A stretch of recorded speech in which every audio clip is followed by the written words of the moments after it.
good day for gardening. It is. It's good to see you in this environment. It's very much who you are. In permaculture, you design things to be used easily. So your food garden's always close to your kitchen. So ideally, that's what you're doing. You're sitting in the kitchen and you're looking out. And if I was a good cook, it would be a lot better. There's a little missing, but you're spotting your supper and you're planning, I'm going to go out there and get a beetroot. The symbol of a good permaculture design would be that when you had to get your herbs for your omelets, your slippers did not get wet. So you sit with your family and someone says, I feel like a bit of radish in the salad. And then someone... And your slippers don't get wet and you... My children have never said, I feel like a radish. It would be a good thing to hear. Yeah.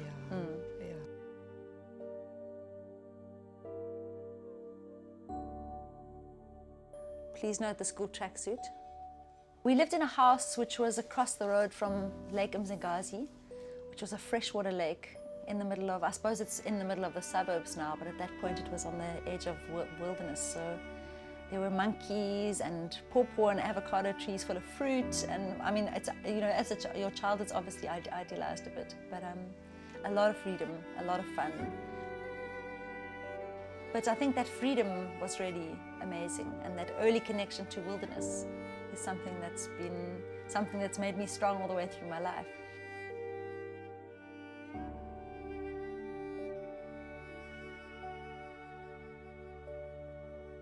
Well, I suppose I noticed it when it started to encroach on the wilderness areas that I visited and was connected to, and where I drew my sustenance. And what happened was a nearby factory dumped an effluent load of gypsum into the salt pan, into the bird pan, and the pH hit the roof, and the fish died, and the birds left. So we started to notice things like this. I took it up. I was in Standard 8. I got a petition going, and I wrote letters to the factories. It seems a bit naive now. What did they say? I remember, dear Miss Brown. But I mean, in some ways it was a bit of a disempowering experience, because it felt like, I don't know, I suppose now things have changed a lot, but in some ways it was a difficulty to get your voice across. I remember feeling a little bit, oh, okay, we can't really change things.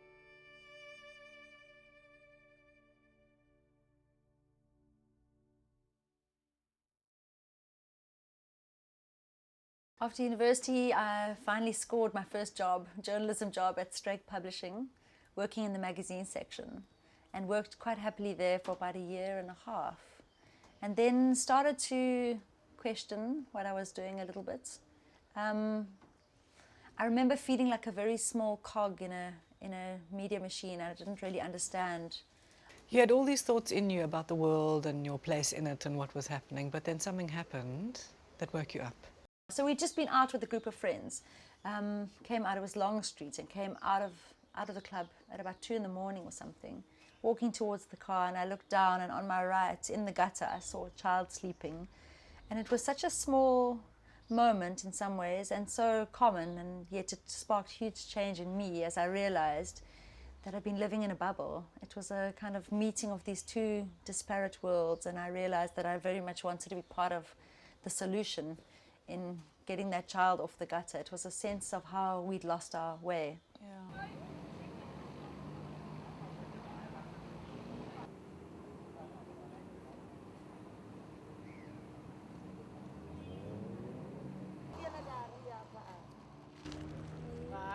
I remember something in my solar plexus, something hit, and after that I couldn't really go back.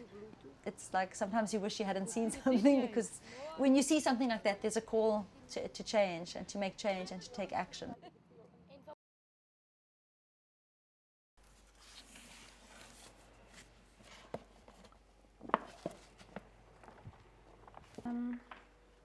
What it speaks about is humans and land integrated to make sense. A sustainable design system incorporating people's needs, but in an earth-friendly way. Yeah, so I guess it for me that really spoke was the bringing together of people and wilderness and people and land in a way that humans could live in harmony with nature and with each other. So you had this defining moment, you found the book, what then? I quit my job.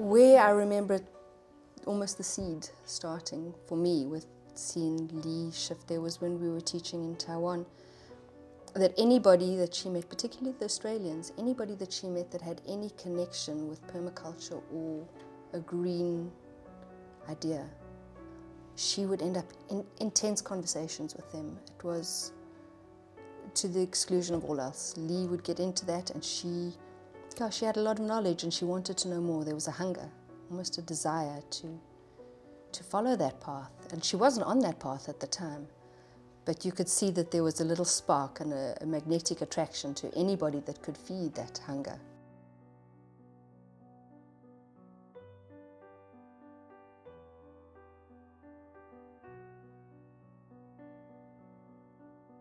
It was amazing to see these systems alive.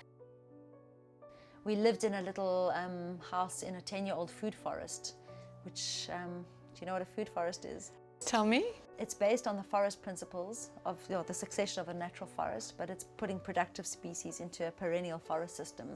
Everywhere you walked was almost an education. Like bamboo groves and people farming bamboo groves and chicken tractor systems that I'd never even conceived of, and then a whole lot of committed lunatics all kind of trying to make the farm work. That was the first place that my life made sense in terms of being held by the ecosystems that supported us.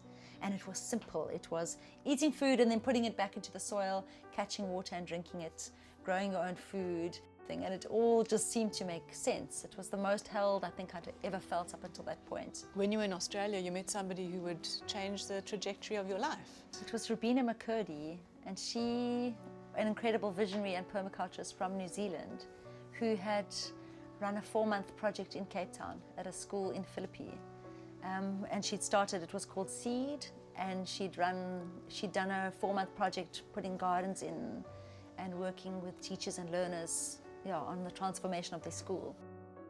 That was my first realization when reading about permaculture, was the applications it had in South Africa and how much sense it made in a whole variety of contexts. And here someone had started something and essentially started that seed impulse. So you're in Australia, you meet Rubina, and then you take a leap. We convinced her, we phoned her and went and met up with her and told her we wanted to come and start it up again, or work with that impulse. There was a definite, it makes sense, doesn't it? I mean, there's been a little fire, let's go back and try and fan it up again, or at least work with that impulse and see where it takes us.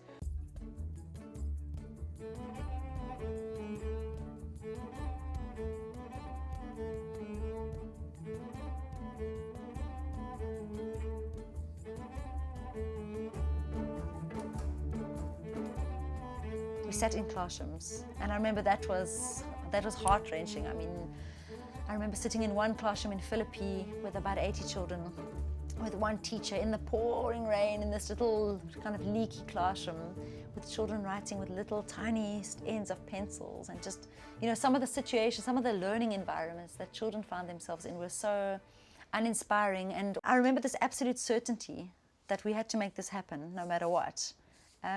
So at that point, the vision wasn't clear. There was a clarity that it was some permaculture education, children. We needed to find out how to do that in the best way, and to do something that was lasting.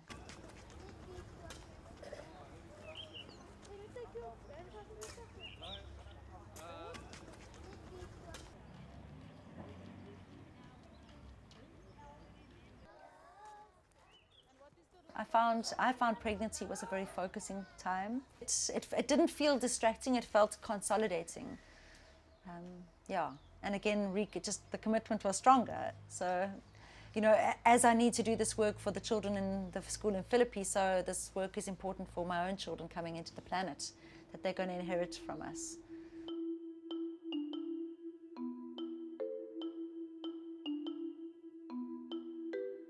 I remember poverty. I remember it being hard, incredibly hard. I remember it being unsure because there was no certainty in it. They didn't really know what they were doing. There was no path to follow. Not really having the financial resources to do what they actually wanted to do with it. There have been so many times when Leigh said to me things like, I've got salaries for another month or two. And it wouldn't just be for her, it would be everybody that's working for her. It took a lot of faith at points, because also the other thing was we were trying to find funding, and we didn't really have anything physical. It was funding a vision. How did you live? It was very tight times, but it's also what was there was something driving me and us. I remember this, just the certainty. There's quite a few points where you called on to stand in the faith that you know that this needs to happen. Somewhere inside is the belief that I've got to make this work happen, and that purpose feels quite strong. You have to eat? Healthy food. Okay, nice one, nice one. What kind of food is healthy food? Vegetables. Vegetables, nice one. Can you give me a hand? Healthy food, thank you very much, thank you. Okay, so I want to see too, how are you doing it?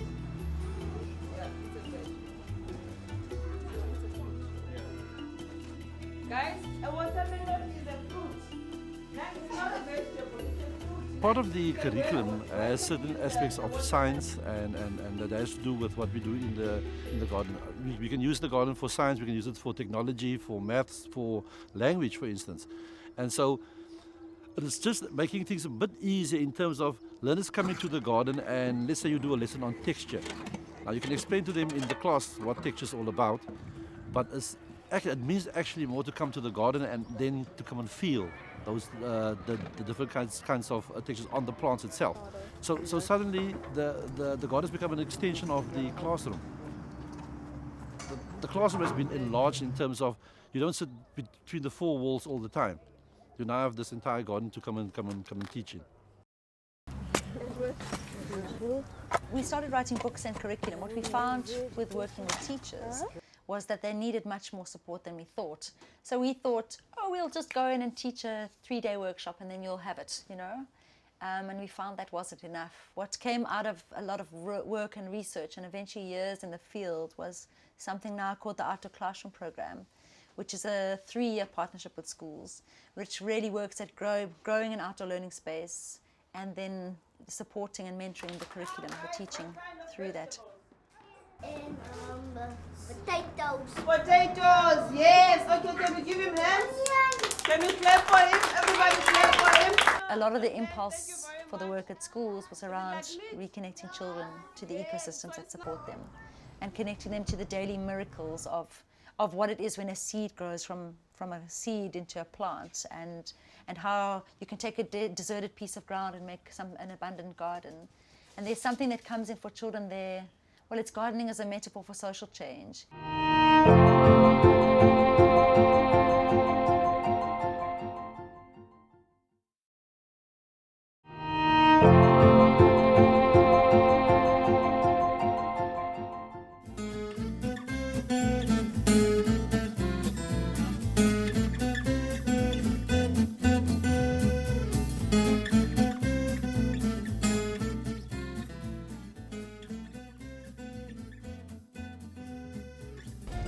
We had so many requests from people in the neighborhood for education and jobs that we are growing into something else now.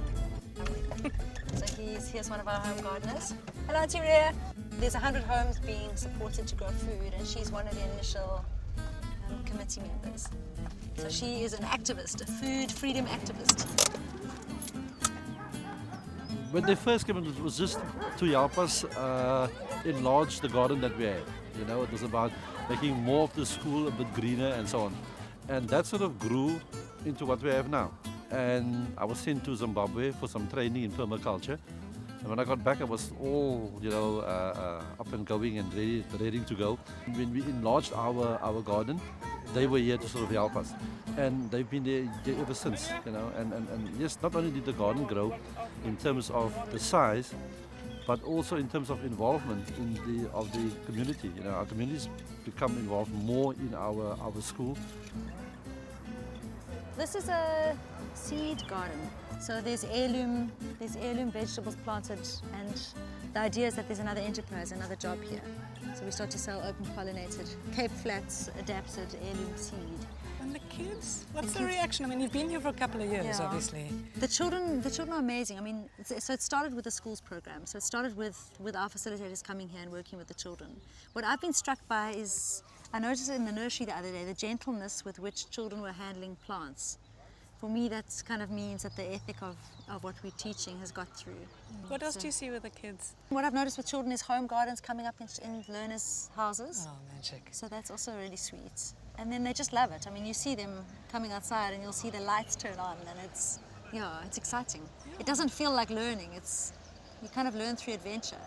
The whole idea of sustainability, I think that is what SEED promotes here. Preserving what we have currently for the next generation. And learners, we talk about global warming and all of those fancy things, and it's all out there somewhere. Suddenly we bring it back, we bring it right onto the doorstep. Learners see what they can, they go through the whole agony of not having certain things at home because of the financial crisis, you know. But they don't see it as the financial crisis. To them, there's no food in the home. The crisis doesn't matter. The crisis is there's no food. If we can show them that you can actually produce the food at home, we can alleviate that particular crisis, you know, and we can bring things together. We wanted to develop the centre along the lines of this. It's a learning environment. So there's a system behind you, and then there's signage that explains it. So this is a growing Mediterranean food forest. And if you look carefully, you can see there's pans of supported herbs around 4 main productive fruit trees, which are all the Mediterranean fruit trees: fig, pomegranate, carob, olive. And then we've got legumes, which also are supported. So that's the way we're going forward with the development. I wish our viewers could actually smell this. Or this. What is that? That's Influnya, Wilde Els. And then it's leaf, and then that one is root. That's going to be root. Root, and then? And then it's going to be sweet corn Or sunflowers. No. Sunflowers, I didn't realize how much yields they had. They've got so much. But did you eat them in the I kitchen? sprout them. We believe in a very beautiful marriage of permaculture and biodynamics. So it's a permaculture design, and within that is a biodynamic garden, which will start to produce a lot of food. There's a 5-bed rotational system going on here. So there's a lot of root crops. There's going to be staple crops, leaves, For fruit. who? Who will it feed? That's going to feed the school. And then extras can be sold. And then up on the hill over there is what we find really important in Cape Flats gardens particularly is to put in these big windbreaks or shelter belts. And you can tell if you listen quietly when the aeroplanes stop, you'll notice a lot of birds. I noticed the butterflies. And when we butterflies. We find that those indigenous windbreaks it's like habitat. It's amazing how they're all around. We've even had a rock kestrel living in the roof over there.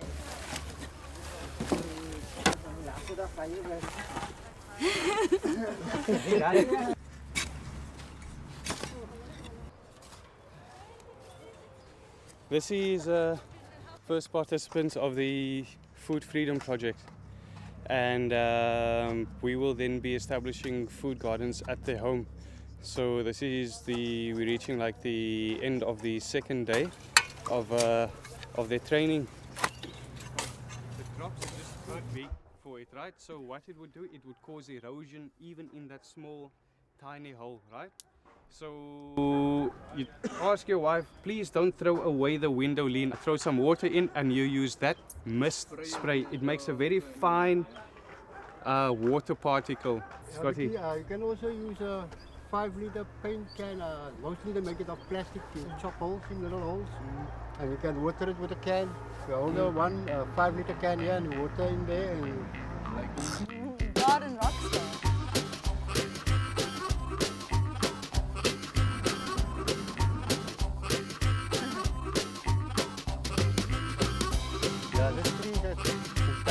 Can't wait to see your garden. Oh. The dog comes too early. Gets dark Oh my too gosh, early. so you're also doing resource collection here?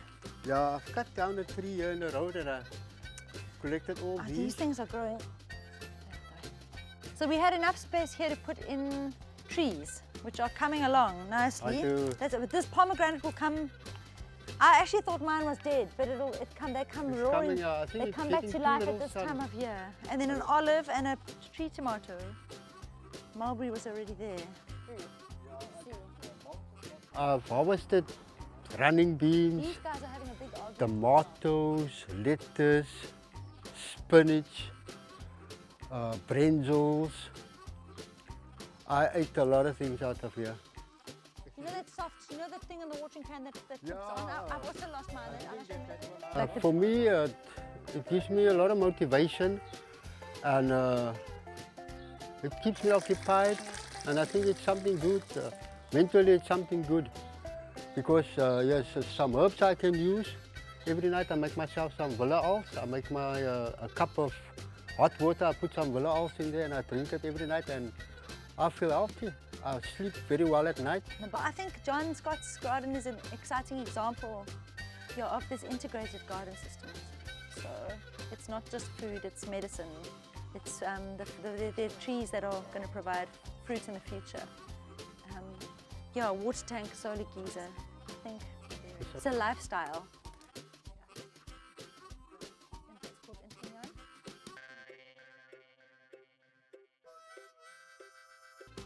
So in the busyness of being a solo mom and running Seed, which is expanding at a rapid rate, how do you remember to be you?